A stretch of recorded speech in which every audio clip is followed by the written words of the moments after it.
அது இடி சரியான முறையில் விசாரணைக்கு போகல அல்லது விசாரணையுடைய நடைமுறைகள் சரியில்லை அப்படிங்கிறதுக்காக தடை கொடுத்துருக்காங்க. இல்லை, நீங்க சுப்ரீம் கோர்ட்டுடைய அப்சர்வேஷனை ஒப்பீனியன் எடுத்துக்காதீங்க. Neither don't take it as a final order. I'm ஜெனசே ஈவன் டிஎம்கேவோட ஃப்ரெண்ட்ஸ் ஆர் டிஎம்கேவோட சப்போர்ட்டர்ஸ் என்ன சொல்றாங்க, இது வெற்றியா கருதுறாங்க. இப்போதைக்கு இன்ட்ரீம் ஸ்டே கொடுக்கப்பட்டிருக்கு.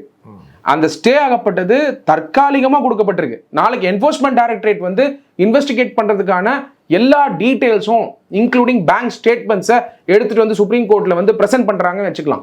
இந்த கேஸ்ல கவுண்டர் கொடுக்கும்போது டெஃபினட்டா supreme court will have its own observation. இந்த ரவுண்ட்ல திமுகவுக்கு வெற்றி தான், திமுக அரசுக்கு வெற்றி.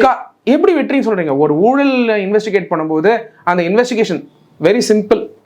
டாஸ்மாக்ல ஒரு பாட்டிலுக்கு 10 ரூபா வாங்குறாங்களா இல்லையான்னு மக்களுக்கு தெரியும். இதை கேட்கும் போதே 10 ரூபா வாங்குறாங்கன்னா அந்த ஊழலை இன்வெஸ்டிகேட் பண்ற இடத்துல ஒன்னு டிவிஎஸ்சி இருக்கணும், director of vigilance and anti corruption on TASMAC, or enforcement directorate இருக்கணும். அப்ப இந்த தடை தற்காலிகமா கொடுத்துருக்கிறது லாஃபுல்லா இருக்கா சர்ச்சு அப்படின்னு ஒரு செக் பாயிண்டா ஏன் இருக்கக்கூடாது?